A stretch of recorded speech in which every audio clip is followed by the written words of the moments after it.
In 1856, Mother Joseph of the Sacred Heart and 4 French sisters came from eastern Canada to the western part of the United States, bringing the healing ministry of Jesus.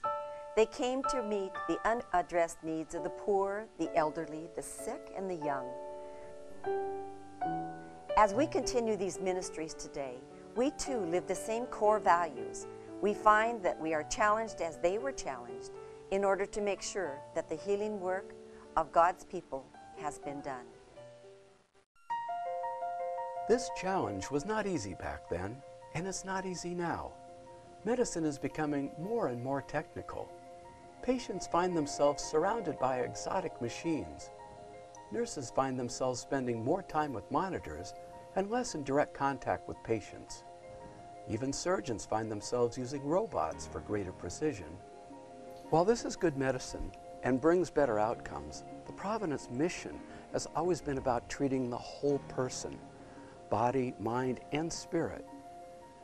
So how do we keep our focus on the whole person and not just the disease? Historically, the sisters and staff of Providence have been innovative and even daring in their response to this challenge.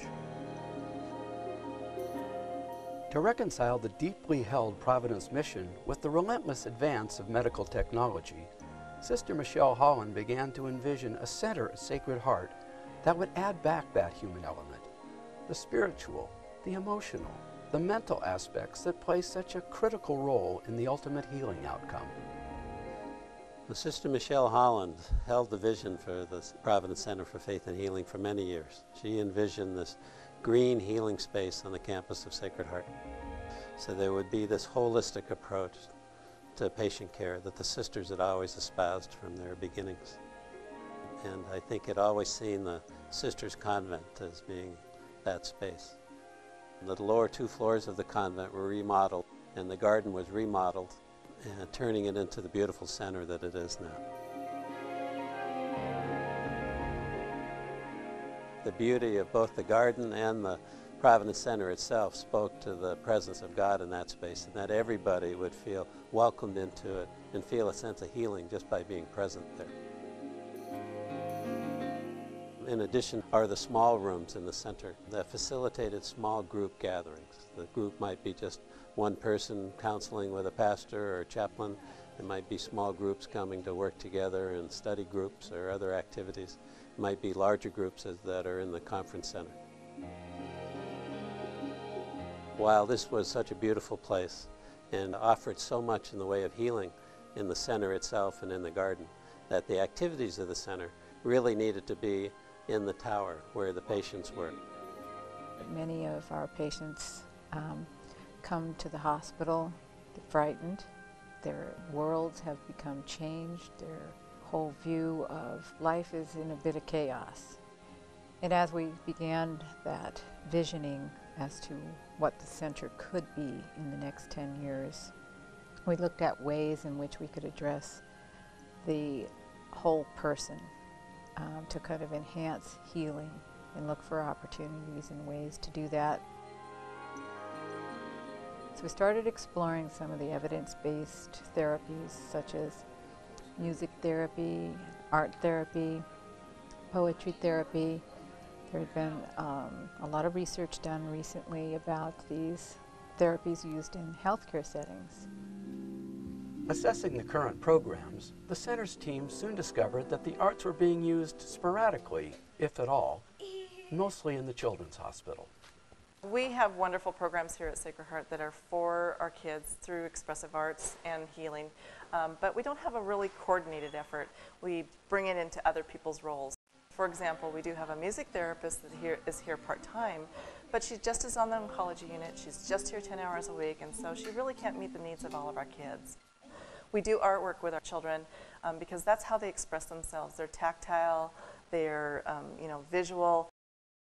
Kids see us as non-medical people, so they have so many nurses and doctors going in their room to take vital signs, to do exams, and when we go in the room, they know that they're going to get to play.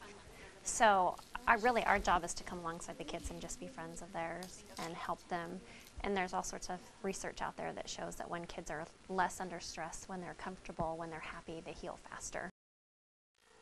We also have a great program, it's our palliative care program, which is here to support kids and families while they're journeying to death, essentially is what it is.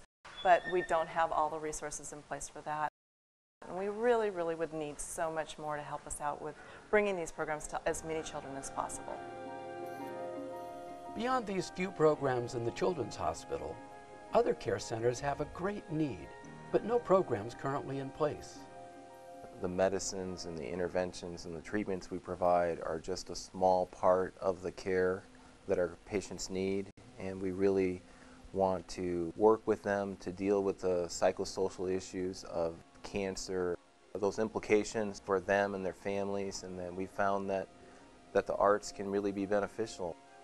We've remodeled our family rooms, and we have a great space that we can use for music or art, and that we want to pull our patients out of the rooms and into this family room. And we think we could do that with a formal program. The Providence Center for Faith and Healing looked at existing programs and imagined, what if these programs were better supported and coordinated? What if they were broadened beyond music and arts to include journaling, poetry, dance, movement, even gardening and video making? What if these programs were integrated across the whole hospital experience, from children's care to end of life? For us, the vision that emerged was compelling and exciting. What if the creative aspect of being human was truly celebrated? What would that do to enhance healing and well-being? What would that do to bring joy and hope to patients and their families, and even our staff? The more we considered these concepts, the more excited we became. So we just started to explore some of these other therapies to include, and we came up with this idea called Arts in Healing Through Life's Transitions. With that, our goal is to build a self-sustaining professional program that incorporates the creative arts into a healing experience for patients, families, and our staff.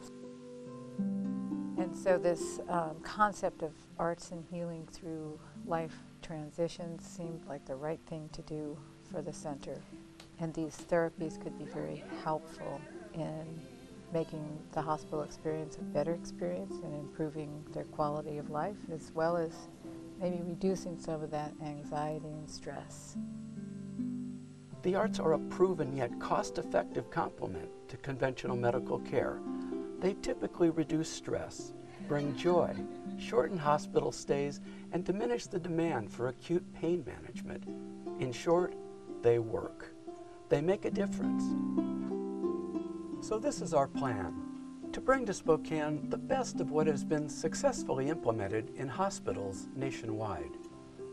This is how we propose to build upon the vision of Sister Michelle Holland for the Providence Center for Faith and Healing.